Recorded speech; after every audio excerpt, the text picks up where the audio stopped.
everyone, and welcome to Growing Kentucky's Leaders. I am one of your hosts, Sheldon McKinney, And I'm your other host, Ruth Ann Fink. and we have such a delightful guest today. We have Mr. Taylor Nash. He has a great FFA background, a former Kentucky FFA state officer, and now he works with Kentucky Farm Bureau. He has a great story to tell today. So, Taylor, welcome to our podcast.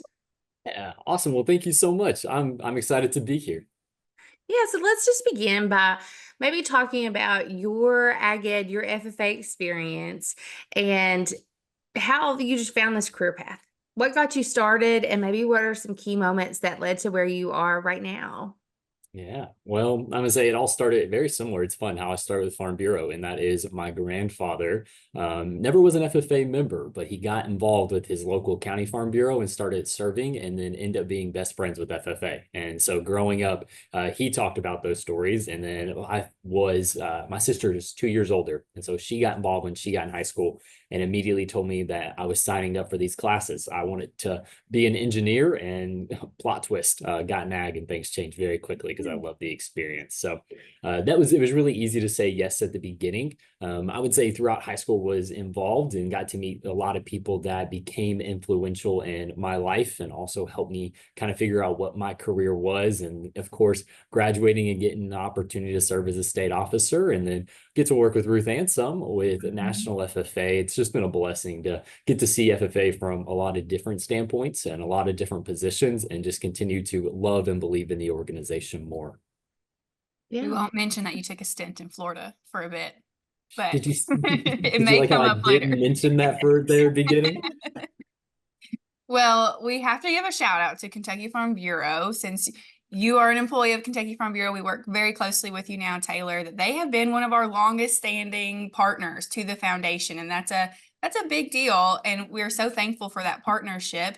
Kentucky Farm Bureau is an annual 5-star sponsor to the Kentucky FFA Foundation. And many folks know Kentucky Farm Bureau, whether that's through their insurance or it's through their local county farm bureau, what they do for students. It's a really unique structure. So tell our listeners some more, like what makes the structure of Kentucky Farm Bureau so special? Yeah. Well, it's great. You talk about people hear Kentucky Farm Bureau often, and we get very excited about that. When we hear Farm Bureau, the thought that also comes to your mind is this is the voice of agriculture, and Kentucky Farm Bureau is the voice of Kentucky agriculture, representing all the different commodities and groups and farmers across the state. But the way that we get those people involved is very different than most organizations. Kentucky Farm Bureau is grassroots, which means our focus and everything that we do comes from the local farm bureaus. So in every county, all 120 of them, we have a county farm bureau as well as a county leadership. So a president and a board that directs kind of how farm bureau run and functions in that county. And those are our leaders that vote and make a difference and submit policy that comes to our state office for consideration as well as implementation. Yeah, I have gotten to serve on a local county farm bureau board, and it really is that. It is people, farmers, and people in the community meeting at the local office and saying, hey, this is a problem. What can we do? And writing policy together, submitting it. I think that probably surprises most people that it's not a top-down thing. It's local people saying, here's an issue that I'm having, and you all helping be the voice in Frankfort and Washington, D.C. and beyond for the voice of rural people. It's incredible. It is, and it's very an opportunity and fun to get to work with it because I get to be the one that gets to go hear all these stories and hear about how people got into ag and why they're so passionate about this issue. And it's not just hearing the problems; it's helping them get the solutions. Like you said, going to Frankfurt, we have our team that's there consistently, and going to DC to make sure that they get the support and help that they need. Yeah. There are a lot of roles that people play with Kentucky Farm Bureau and a lot of ways to be in leadership. You're in leadership in a different way. You are the director of young farmer programs. What do you do, and how do you connect with the FFA members? Absolutely. I love it. People ask all the time, what does that mean to be a young farmer director? And it turns out it's a lot more than even I knew when I got to come in, and super excited about it. Really, our young farmer program is there to service anyone 18 to 35 years old, and to help prepare them and provide them the leadership experiences and opportunities, as well as knowledge and support to help them better grow their farming operations. In a lot of ways, we think about some of those lessons that you learn in FFA, and as you graduate, you're kind of looking forward. How do I keep learning? How do I keep growing? How do I keep engaging and building this network that I've started? And the Young Farmer Program is what that's for. Now, parts of that, we really kick off with EIFEL, which is our program during the summer, 1 week at either one of our universities in the state, to allow those graduating or finishing junior year, getting ready to go into senior year, a week there. We have our collegiate farm bureau. So then you graduate and you go to college, and you want to get involved. We have programs at 6 universities now across the state, which is awesome. That keeps growing. And then we have the actual program for young farmers, which involves some competitions, some of those like speaking, as well as excellence of things that we measure and will award in FFA as well. And then it goes up to, even as you're finishing up the Young Farmer program, I get to work with our lead group, which is our 2-year intensive leadership experience that kind of takes that scope of learning about leadership and agriculture beyond the walls of Kentucky and provide them that national experience. Yeah. Well, I just want to brag on you a little bit, Taylor, because you have really taken this role by the horns, I guess you could say, for lack of better words. I mean, I don't know the numbers before you came in, but you have been so dedicated in this role, and especially in Collegiate Farm Bureau, it has expanded so quickly and really caught on. We know a lot of our past state officers are very active in their collegiate farm bureaus, and those are the kinds of things we want to see. We want to see them continue to be leaders in the ag industry. So thank you for the work that you do. Well, thank you. I have to say, I'm kind of blessed and lucky because of what FFA does for students. They're getting out of those positions, and whether it's a state officer or anyone that's graduating high school, they're already ready to lead. They're ready to take on some kind of leadership role. And now with Collegiate Farm Bureau, they can do that while they're in school. And then we help them kind of transition and get ready for the county. So I appreciate it, but thanks to the work you all do and all the supporters, as well as ag teachers across the state, my life gets easy and I love it. I Yeah, would say this it is long-term true. partnership makes sense. Yeah, does. it is. It's a symbiotic relationship. FFA prepares young leaders. They help Farm Bureau thrive, and you all in turn help support us too. I got to be part of, well, went to EIFEL. Ruth Ann probably went to EIFEL too. I went a billion years ago. Oh, But so I met I have to tell you, you mentioned EIFEL. We're on our 75-year celebration, so I'm going through our photos. I found all of your EIFEL photos. You on the ropes course, so we can connect Oh later. no. It's hilarious. I got you. So Okay. yes. Well, I met my college roommates through that. I went to EIFEL at Western Kentucky University when it was there. It helped form my college decision. It was really impactful. People I met through EIFEL. I had a great friend I met at EIFEL, and she's the aunt of one of our state stars in agribusiness, and we got to like reconnect. It was so great. So it is that network of people that it builds. I got to be part of the lead program that you mentioned earlier, and it was 10 years ago, but my lead classmates still are regularly discussing things. So if you're a student and you go, man, I've loved this network that FFA has built, the next step really is connecting with Farm Bureau and continuing that into your professional career. It's pretty special, and it's fun that you get to be a part of it. Oh yeah. Taylor, I know you had a great experience in FFA, and you continue to stay involved in like so many different ways, even as a collegiate member in your college years. But I want you to reflect a little bit, just like as a young professional now. What was it about FFA, or what was like the secret sauce about FFA that really set you up for success in your career now? And then the second part of that is, if you could go back and tell yourself something when you were in FFA, what would it be? And I think that'd be great advice for our current members. I love it. As you're just talking, I think about like so many experiences pop into my mind, which is already a testament to what FFA does for students. I would say for me, I think a lot when we talk about some of those skills, base experiences, we talk about public speaking, we talk about how to have conversations with professionals, how to like judge and do those things in those contests. For me, I think that pivotal experience was somewhere in state office. We were in our base camp training, which is your first week there. And I looked at my teammate Abby next to me. I was like, I don't think I'm supposed to be here. what is happening? And it was so easy because we got the end of that week. I mean, it's the same training that we've been getting for years, but there was a shift, and that shift was confidence. FFA provides not only just like the knowledge, but it adds that experience piece. And being, ag education and Kolb's model, we know that experience and reflection are important in your learning. And FFA gave that to me to most importantly build confidence. So when I did hit roadblocks plenty throughout college and over the next few years after that, I had a lot to rely on just from the endurance that FFA taught me and how to pursue and to grow in the professional world. Yeah. Yeah, that's really special. Taylor, I think your team is behind me here. Yeah, you're right here in this picture. I was thinking about that. Yeah. You all, when I think about that, back to your team, you all did have endurance. That year on industry tours, I think we did like 22 visits or something, just ridiculous. And you all were just such a great group, and you've continued to just grow. And it's been so fun to just see that network grow of what you all have gotten to do. It's really special. Oh yeah. And it's fun. I mean, you think about those relationships, they start as a team, whether that's your chapter, your state, your region. And then we get into, the professional world as a young professional. These are the people that I'm relying on.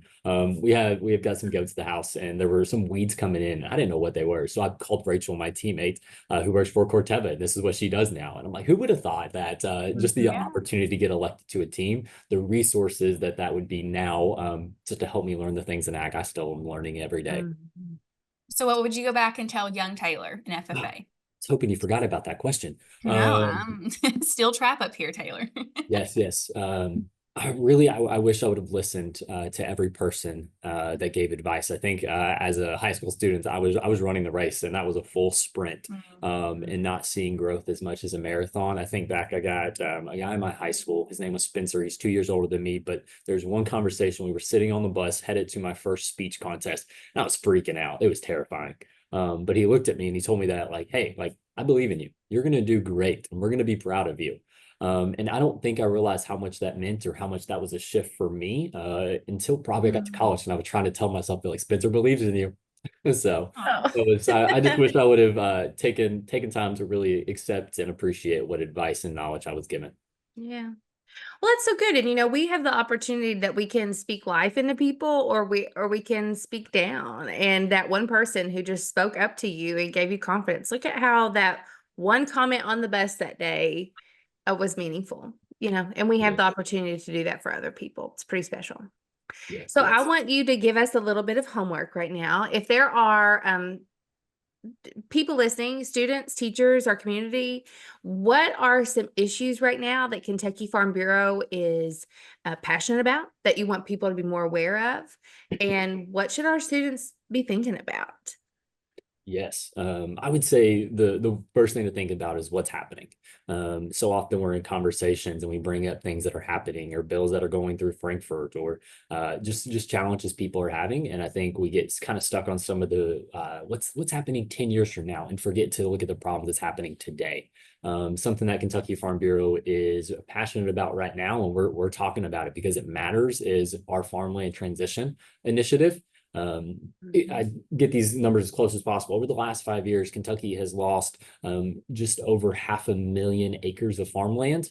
And if we look over the last 20 years, that number continues to increase year by year. And it's no surprise. We have tons of people because of the opportunities in Kentucky coming here, as well as development. But we also have to prioritize agriculture and what the state really is about. And so everything from education, looking about how can we develop policies, and that really starts with hearing the stories and figuring out what we can do.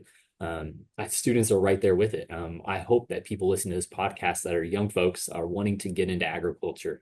And if we don't do something now, there won't be land for them in a couple of years or many years. And so them going and figure that now, building relationships with local farmers and figuring out what their plans are, and trying to just figure out for themselves even what their family's plan is. I think we just realize it with the things that happen around us, that we have to know a plan. So when things happen, we can respond appropriately. But just that forward thinking, having students look for that is really key. I'm sure you all have a website about the Farmland Transition Program. We can link to that for people to see. But, that next step of planning for what's next. We talk about this through a philanthropy standpoint and estate planning and planned giving. And that's a very hard conversation for people to have about what happens when I can't do this anymore. But it's so important and it's so vital, especially for people in agriculture, because if you've just thought about this is what I hope to do, but you don't have it written down, you don't have a real plan, like it doesn't mean anything. Correct. And And that's I a think hard conversation. it is, and that's also the joys and discomforts of being a leader is we have to be looking forward, but also making the goals and figuring out what are those actionable steps that we can take now. I would say students all have these dreams, but how often do we take those dreams and build back to figure out what can I do today and tomorrow to get one step closer to accomplishing that? Yeah. Yeah. I'm so glad to see like your role is a great testament to that, Taylor, that you all at Kentucky Farm Bureau are building programs to expose these young people to different opportunities. And we just really appreciate the work that everyone in your office does. Yeah. I'm very grateful. Rockstar team and man, just rockstar volunteers across the state that makes it happen. Yeah. Well, as you know, we always end our episodes with the same 3 questions. You were telling me, you're like, I've been preparing for these. And so we're excited to hear your answers, Taylor. And the first of those 3 is just what's the best piece of leadership advice that you've ever received? Yes. See, the challenge with these questions is there's so many opportunities to say things. I'll tell you one that was a big shift, and it's come in the last couple of years. Is I was while living in Florida and got involved with a church down there, and was getting an opportunity to become a leader there. And my pastor was sitting down with me, and he looked at me and he said, "Taylor, the best thing you can know is you have to lead yourself before you can lead others." And in that season of life, my own self-discipline was a mess. I was more focused on the external things and thinking that I could handle all those things being balanced without even focusing on what I needed. So very silly with that is that next day I woke up and I made my bed, which felt very purposeless. But every day since then, I've made my bed as a commitment to myself that like I'm going to be disciplined so that I can lead others. And I think that goes with just a lot of the leadership lessons that we hear about you have to have integrity, you have to have honesty, but we can only give what we have. And if you don't take time to fill your own cup, and take care of yourself, you can't take care of others. And when you are leading people, you're not just like leading to a task, but these are humans and you need to be able to lead the whole human. And so you have to be your whole self as well. So good. That's such good advice and so funny that you just said you made your bed. I remember when I was in college and my mother, we were kind of not in an argument, but we're tiffing about something of me wanting to be grown and make my own decisions. And she went, just so you know, I'm never going to take you seriously as an adult until you start making your bed. It's such an odd thing. And I know there's like phenomena people talk about it, but legit getting up and getting something done is so helpful. Yeah, no, it's silly. So I make my bed every day. My husband is like, why do you do this? No one is seeing our bed. But if my bed is unmade, I feel like I have a terrible day. Like I've got to make the bed. Yes. Yeah. Mm. That's a simple trick. Okay. Well, Kentucky FFA Foundation, we are a philanthropy. It's all about giving back. We can give back in so many ways. Time, talent, treasure. And we want to give you the opportunity to shout out somebody, one person who has given back to you. So just one. Yeah, Oh, well, let me give one that also connects with FFA because I've been blessed with a lot of leaders. But just shout out to Mr. Zinner and Miss Hobbs. When I was involved with FFA and got involved with the region, they came up to me and were like, "Hey, like you got some really cool stuff that you can offer. We would love to help you." And they weren't even a part of my high school. They were ACT teachers in the county next, and over the next few years, got to spend so much time with them, having a very good like mentor and coach in life. And it's fun that now I get to see them at all these events. Ran into Mr. Zinner last week at an event, and it's still that same relationship. I know when I need help, those people are there to serve and to help in any way that they can. But it doesn't just come from position, it just comes from the care that people have. And so super grateful for them and what they've done for me. that's Well, awesome. I learned something new. I did not know about that relationship. Those are great people. So I'm not surprised at all, but it's really neat, Taylor. It is. Well, lastly, tell us just something you're loving right now that's helping you grow. Yes. Okay. So I do have 2 for this then. If I can't do 2 people. We'll allow it. One, a book. Been this year. It's called The Comfort Crisis by Michael Easter. And it really talks about just how we're blessed so many comforts in our world and kind of what does that impact on us. And so one side been helpful in having a lot of gratitude for what I have, but also making me push myself to get uncomfortable and do things. So that's number one. Number two, I've been trying to take care of my health a little more, probably important. So prioritizing sleep is great, but I found an app, and I don't know how you say it, but it's like Yuka, Yuka. Okay. And it's been helping me just be more mindful on the things I'm eating. You scan a barcode and it tells you everything in your food, or health products if you get those things. And so just trying to be mindful on the ways, like I said, lead yourself before you can lead others, trying to take care of myself to be my best for the people around me. So that was a little fun find for my sister. Yeah. I Yeah, get that. I have seen an app for food allergies and some things for people it will share an ingredients list. Yes. Yeah, cool. Super cool stuff. Yeah. Taylor, it has just been an honor to watch you grow. It's an honor to work alongside you now as a real partner. We are so thankful for Kentucky Farm Bureau and the many ways they have supported us for decades.